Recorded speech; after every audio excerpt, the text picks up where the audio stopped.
I know that in Europe you pay a lot of attention to communication with IT giants, to make giants like Facebook, Telegram, Instagram, to make them more accountable. Could you share? Are you satisfied of this work? Because in Ukraine, it's completely hard to influence their policy, to try to understand how work their algorithm. What about EU? We are trying.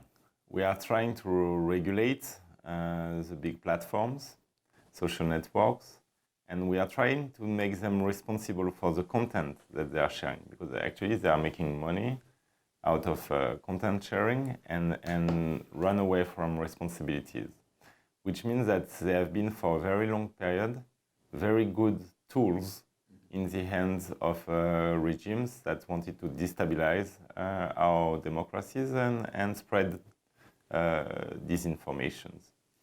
And what we have done is to pass this Digital Services Act, which makes them responsible for the content that they are sharing. Are we happy? Not yet. We are not happy yet. But they have to cooperate with us.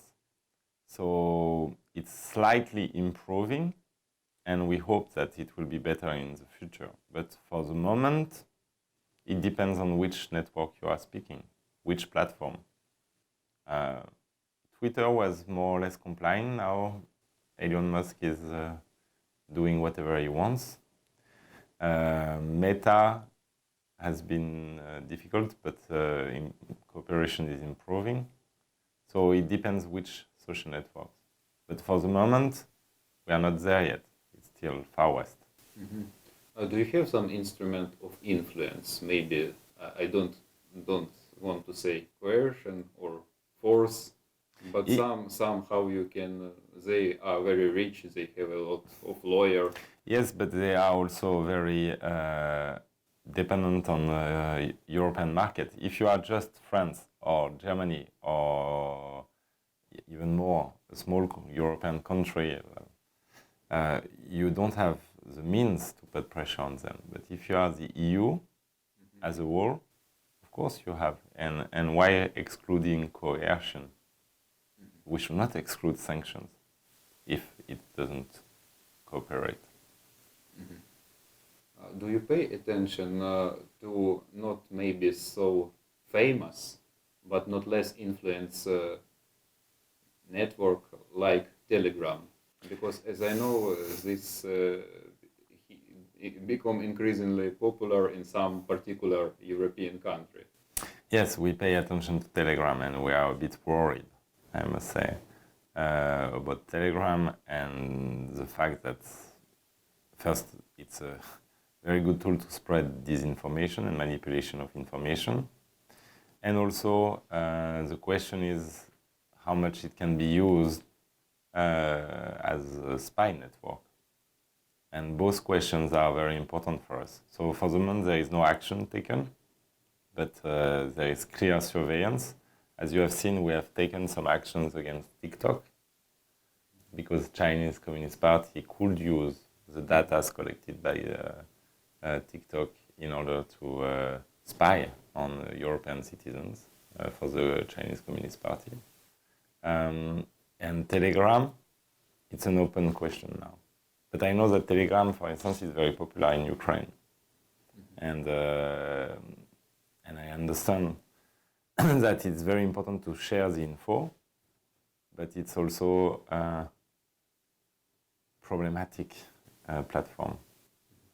But do you have some contacts with their staff, with board, with someone who is in charge? But when you say you mean me personally? Me personally, No, authorities or competent bodies? Me personally, no, but competent bodies, they have contacts with every single platform that is actually operating in Europe. So that's obvious, yes. And do you feel some feedback?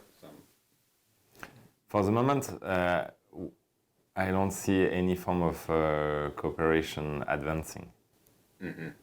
But I cannot say now because I was not focusing on Telegram for the last. What do you think about TikTok? Should the EU go along with the USA policy towards this network, or should have some separate, particular, some specific, some for special for EU? Well, we already in the European Parliament, in the European Commission, we have forbidden the use of TikTok on our cell phones or computers from the Parliament, for instance, because you cannot have any guarantee that the information collected by TikTok doesn't end up in Chinese Communist Party's hands. So it's very complicated, and also you have to understand that TikTok, basically, like every big Chinese company, is not a real private company because they have to abide. I mean, not TikTok per se, but the Chinese company has to abide by the Chinese national security law, and they have to, so therefore to transmit the informations to the Chinese state. And this is a problem that in regimes like China or Russia, the title private company is good on paper, but actually they belong to a political system that is hostile to our principles and to our interests. So we cannot consider them the same way we are considering, let's say, a Ukrainian private company.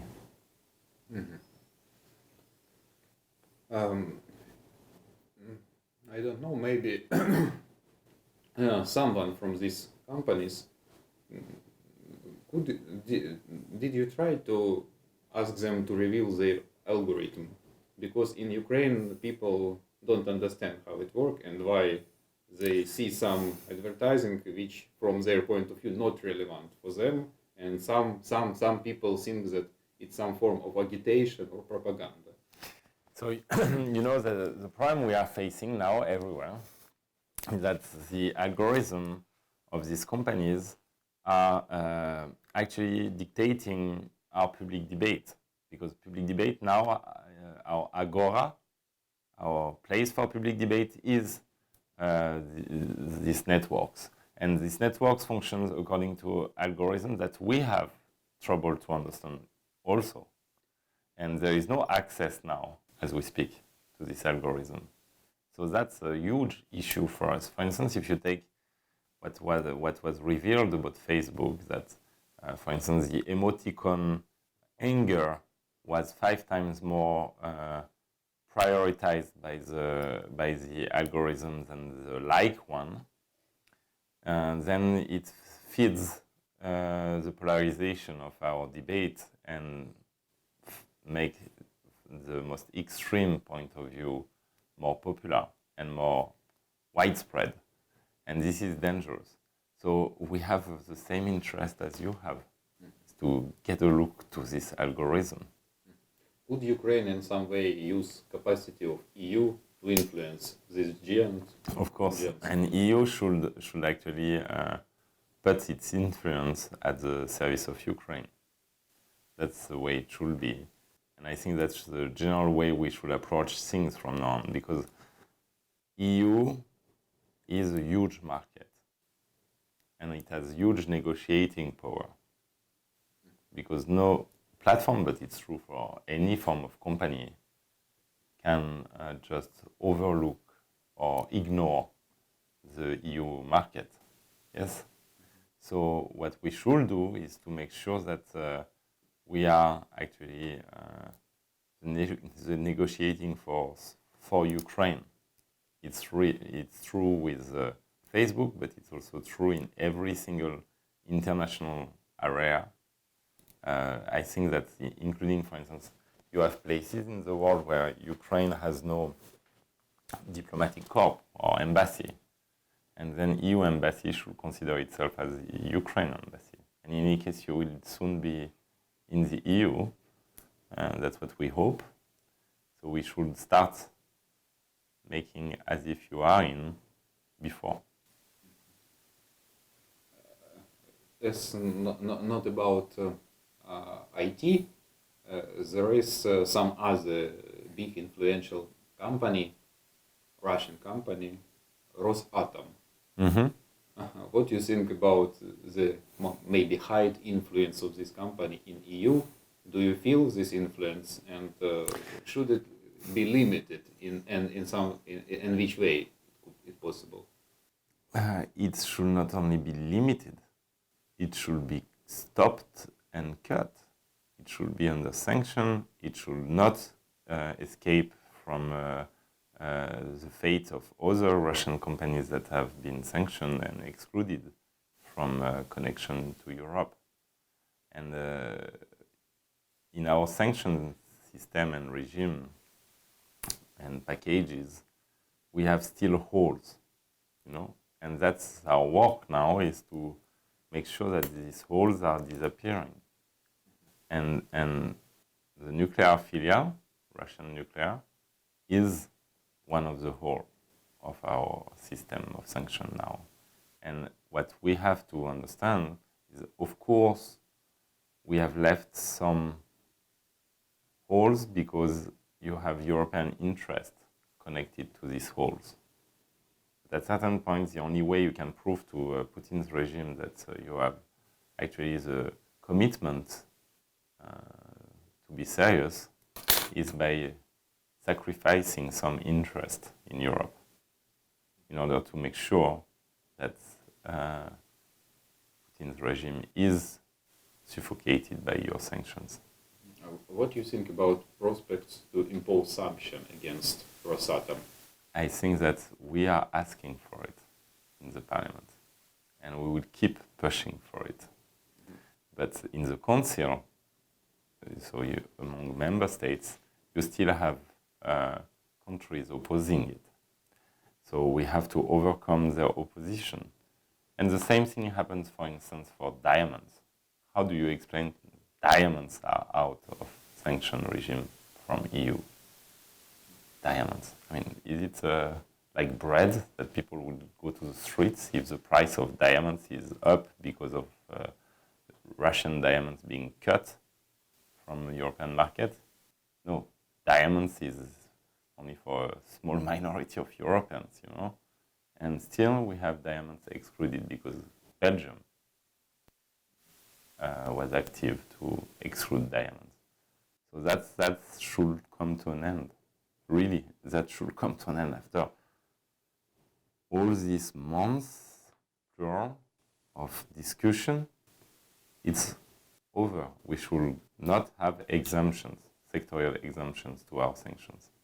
And it's of course it's about helping Ukraine. It's about sanctioning Putin's regime. It's also about being just coherent with what we say. If we say that we need to defeat Putin's regime in Ukraine, that we need Putin to lose, then we need also to make sure that we are stopping any form of financing of Putin's regime, including with diamonds or with Rosatom or with nuclear products. Do you think it's just about business as usual, or this it could contain some hidden interest, political interest, ideological interest?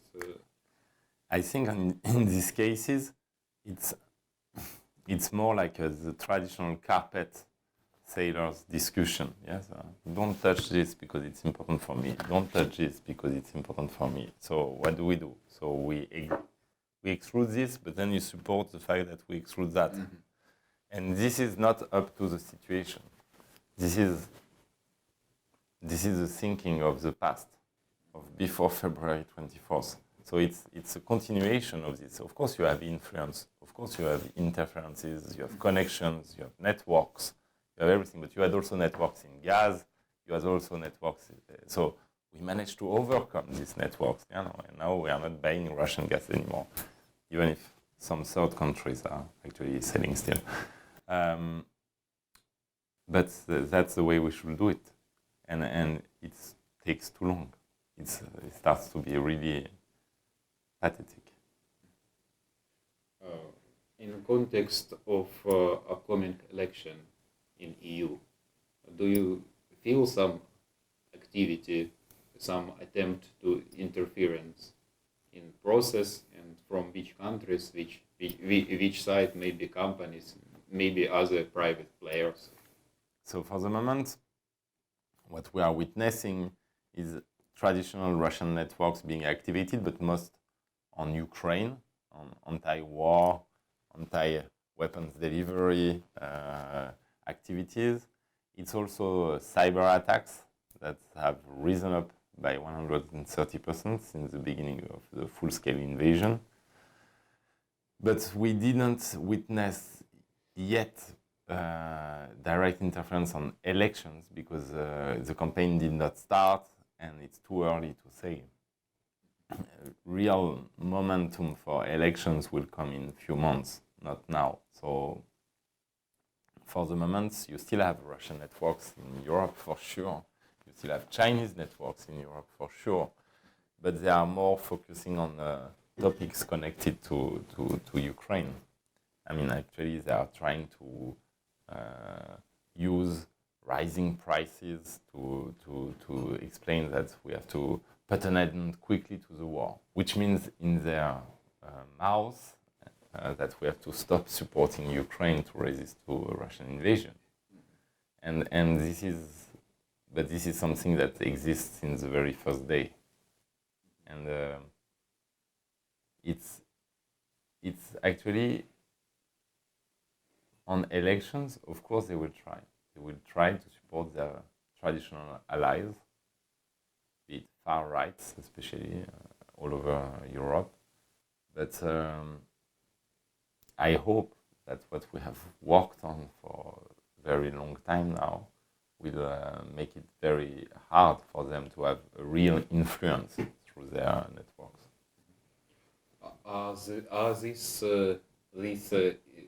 The Chancellor of Germany, who decided to make Germany dependent on Russian gas, yes, who before losing election, I'm speaking of course about Gerhard Schröder, before losing election, 10 days before losing election, signed Nord Stream 1 with Putin, and few weeks after election, when he lost, went to work for Gazprom. Not only him, but also people under him who were in charge of implementing his policies that were benefiting the Russian interest. And then, since nothing happened in Germany after that, everything was fine, then there was this concept, Schröderizacja, and that's the Russian have promoted, and you had prime ministers and ministers from every political family in every single Western European nation going to work for Russian pseudo companies which were put in system.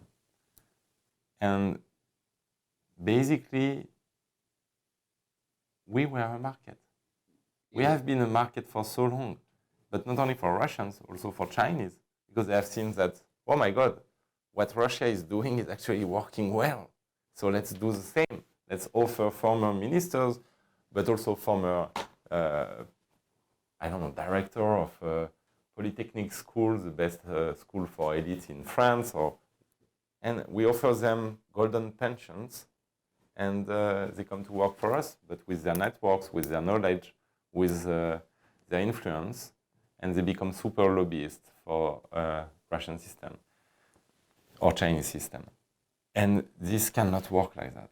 I mean, you can't do that. You can't allow that. And for the moment, there is no law against it. And that's what we are working on. I mean, you can't accept that hostile system, foreign hostile system, is just buying your political class. It's not decent and it's dangerous. And this is something we have allowed for so long with such an influence that then you end up in a situation when you have the full-scale invasion of Ukraine. You can't even have an embargo on gas and oil. Why? Because you have countries in Europe totally dependent, and you have also a German government that has sold some of stock reserves, gas stocks, to Gazprom in Germany, and Gazprom has emptied the stock, the reserve, in the months leading to the full-scale invasion.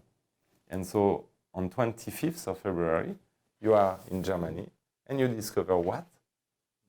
That your stocks are empty. So you have to even import more gas from Russia. You know, and that's why in the first weeks of the war, we had 800 million euro per day going to Putin's banks for gas and oil imports in Europe. So we were financing the war. And this was shaped by people who then went to work for those benefiting from these policies.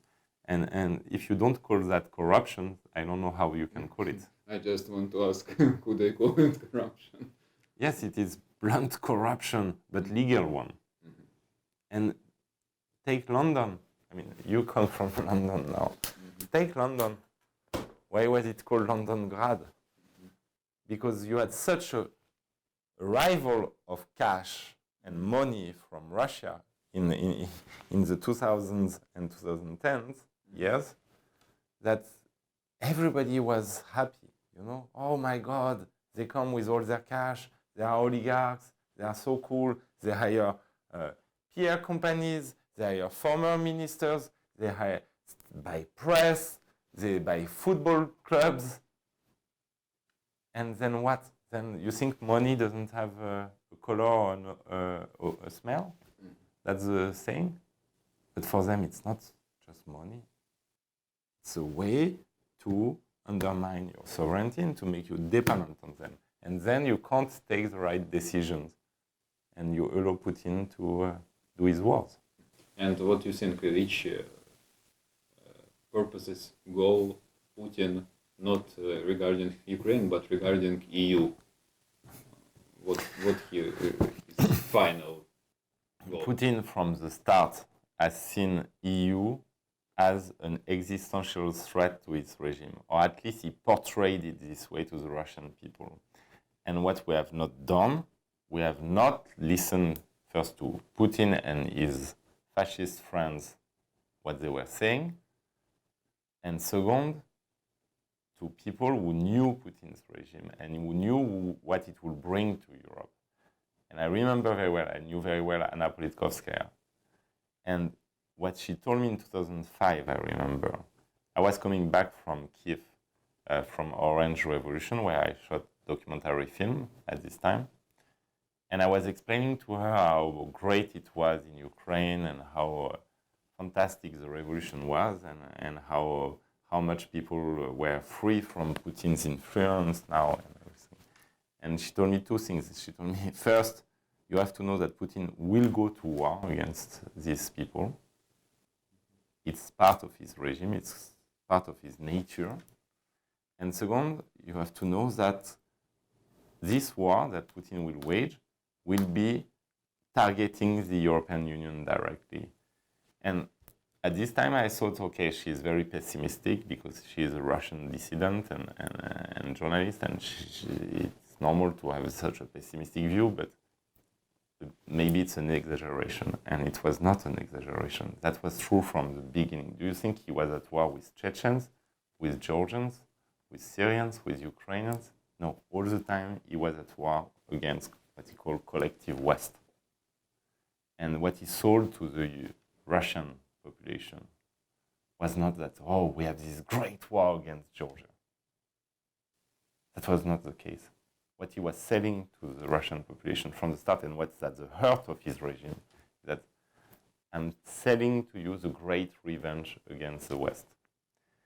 And of course I'm targeting Saakashvili and Georgians, but I'm targeting them because they are part of this Western conflict and confrontation.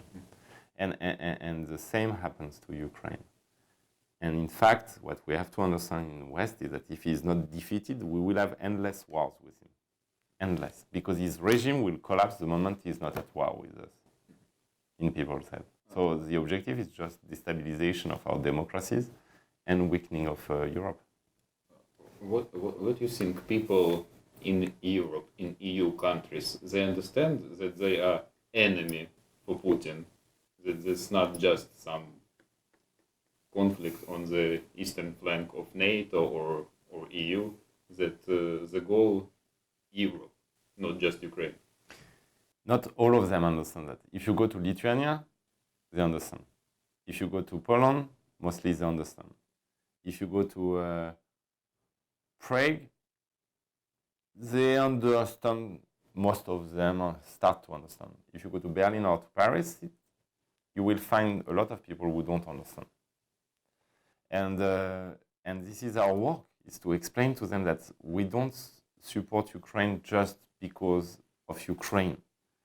We are not giving weapons to Ukraine only because we love you, because we love Ukraine and the fight of Ukraine for its own freedom. We are not just showing solidarity.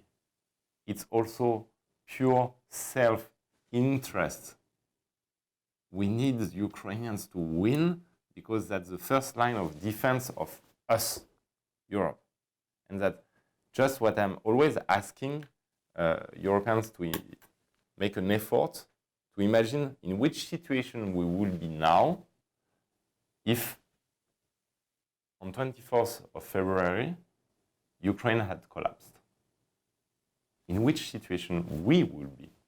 Ukrainians, we know, but we. If Zelensky did not respond to Biden, I don't need a ride, I need ammunition. If you had a collapse of Ukrainian state, if you didn't have such a momentum for a collective resistance of Ukrainian nation, what will be our situation? We will be discussing direct threats to EU and NATO countries as we speak. And the question will not be, shall we send fighter jets or tanks or artillery or long-range missiles to Ukraine? That will not be the debate. The debate will be very different. It will be, okay, shall we send troops when they attack Latvia, for instance, or not? That will be much harder question, yes? So that's what I'm telling to Europeans all the time when they start to think, okay, we did a lot for Ukraine and now blah, blah, blah. It's just think about it. I mean, we help Ukraine not just because we are nice people. We help Ukraine or because we are Democrats. We help Ukraine because we need Ukraine to win. And that's something we should never forget. And that's why every single delay or tergiversation or hesitation when it comes to sanctions to Putin's regime or to weapons delivery to Ukraine is not only a crime against Ukrainians, it's a fault towards ourselves. And that's something that we need to understand. And not everybody understood it as we speak. Almost everybody agrees to help Ukraine, but not everybody agrees on how much we should help and why we should help. And the why is very important because it determines the how much. If you understand that you do it for your own safety, for your own security, that every single euro that you invest in Ukrainian resistance as we speak is the best investment ever done in European security. Mm-hmm. What do you think about the essence of this hate of Putin towards Europe? What's the source? And this is a way of life, liberal values, which is the ground. Yeah, did you read a novel that Surkov has written? I think he's very bad, right? Yeah, but did you read Without Sky? Maybe I don't remember. Without Sky, you should read it because you have your response. Mm-hmm. Without Sky, it's story of people whose sky collapsed on them, mm-hmm. so they are now living without a sense of height. I mean, without 3 dimensions, only 2 dimensions. And it's of course a metaphor of Russians after the collapse of the Soviet Union, and they are just focusing on one thing. The city, what they call the city, and they want to destroy the city. And why they want to destroy the city? Because the city is everything they don't have. Freedom, calm, stability. And Putin's sky fell on him as a KGB agent in Dresden in '89. It was the collapse of the communist bloc and then the collapse of Soviet Union. Since then, all these former KGB agents are just focusing on taking their revenge against collective West or Europe. And this is the first reason that Surkov's novel, Guys Without Sky, hates the city. And the city, in Surkov's head, it's Europe. And these people, all around Putin, are all KGB people. But they appear to be very integrated in capitalism, capitalistic world. But it's same as Chinese Communist Party. They are the most capitalistic guys in the world. Like, it's ruthless. I mean, it's not even capitalism. It's just pure robbery and without rules. Jungle, and they are very good at it. But they are not bringing with their capitalistic wish of being rich any form of what constitutes liberal democracy. They want Stalinism with money. That's their life. They want Maoism with money. So they remain Soviets in the crackdown mentality and the KGB mentality, but with money. That's, I mean, personally for them, that's a good deal in their head. So that's not because they are integrated into the money world that they don't want to destroy liberal democracy. They want to destroy, and they used the fact that we stopped any form of regulation on money. I mean, we can't even now estimate truly how much money left Russia and how much Russian money you have in tax havens, for instance. We don't know. You don't know because you don't want or you cannot? No, because I mean, for a long period we didn't try to know. We didn't care. I mean, not me, but people ruling Europe. But now everybody will want to know. But it's such difficult path to recover all the funds that left Russia, because you have so many societies and accounts leading to other accounts, leading to other accounts and everything. And we don't have a clear estimation on how much left Russia. But what we know is that the money did not start leaving Russia after the collapse of Soviet Union. It started before the end of Soviet Union. And it was, at the beginning, KGB operation with money flux outside of Russia, I mean, of Soviet Union. And since then, it never stopped. They just sent money away. And at the beginning, people, for instance, in London were very happy with it. Lots of money coming. So good. Yeah? But then you understand what this money, what is this money doing? It's corrupting, and it's used to corrupt you and make your democracy weaker. It's not money without a plan. And this is something we took so much time to understand in Western Europe. And the last question, because I need to go, I'm late. Yes. And could we expect to see the common politics of EU? Different countries now, they have different politics toward Russian media. In some countries they totally banned, in some they partially banned. Could we expect some harmonization? Yes, harmonization of in this process. Yes, we need to harmonize, and that's what we are pushing for in the parliament, but it will take time, and I'm not sure we will be fully harmonized all the time. And you have different approaches. I mean, of course, for Russia Today, for instance, it's done. I mean, it's all over Europe, but the ban.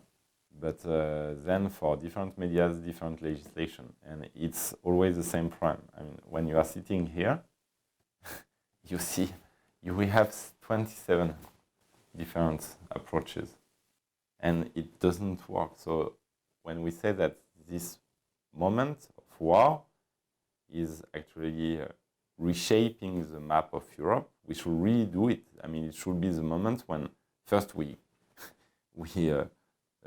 help Ukraine to win, and we help Europe to really be born. Because now it's patchwork.